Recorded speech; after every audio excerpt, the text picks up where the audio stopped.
Ya. Karena tadi Pak Menkes kita minta jelaskan juga bingung tuh. Yang masuk desil 1, 2, 3, 4, 5, 6 itu definisinya seperti apa? Pendapatan berapa yang dikategorikan sebagai apa yang masuk desil itu gitu? Ini masyarakat tidak paham. Mereka itu masuk yang PBPU atau PBI yang baru disampaikan oleh Pak Gufron. Masyarakat nggak paham itu. Dia masuk di PBPU atau dari pusat, sama sekali nggak tahu. Jadi karena mereka sama sekali memang nggak tahu. Yang saya turun di lapangan itu mereka tidak tahu. Ketika saya tanya, kamu itu masuk mana, pusat yang biayain atau daerah? Dia nggak tahu Pak. Nggak tahu mereka. Nah, jadi ini persoalan. Tidak tertutup kemungkinan di 40 sekian juta ada ratusan orang yang memang ada berkesinambungan juga untuk cuci darah dan lain sebagainya. Udah pasti itu sudah pasti. Nah, ini seperti apa? Karena kan kita tahu ada pemotongan di pemerintah daerah, seluruh kena Pak. Tapi nah sekarang ada persoalan baru dengan PBPU. PBPU ini kalau yang memang pemerintah daerah tidak bisa bayar, apakah kita tutup mata? Apakah kita tutup mata? Ini pertanyaannya. Siapa yang mau tanggung jawab lagi ini? Mau tuntut bagaimana?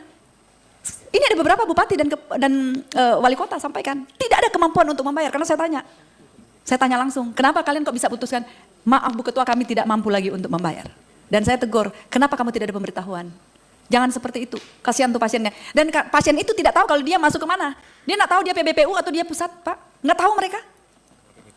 Banyak di antara mereka ini yang cuci darah, kalau itu yang tadi yang disampaikan oleh Pak Gufron untuk PBPU, artinya apa? Ya mereka tidak bisa dilayani.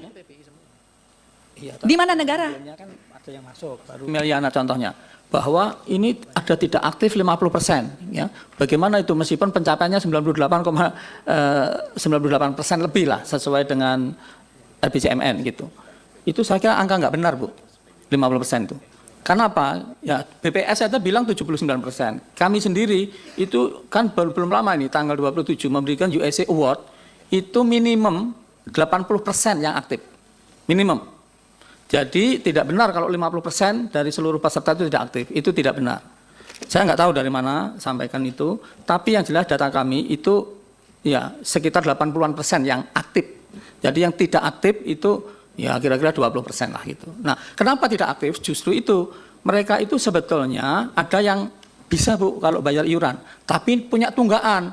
Karena punya tunggaan, lalu tidak aktif. Makanya sekarang dipikirin gimana yang menunggak itu dihapusin. Tapi tentu, nah ini nanti pemerintah sebetulnya kepingin menyampaikan sendiri, saya meskipun tahu saya nggak nyampaikan gitu.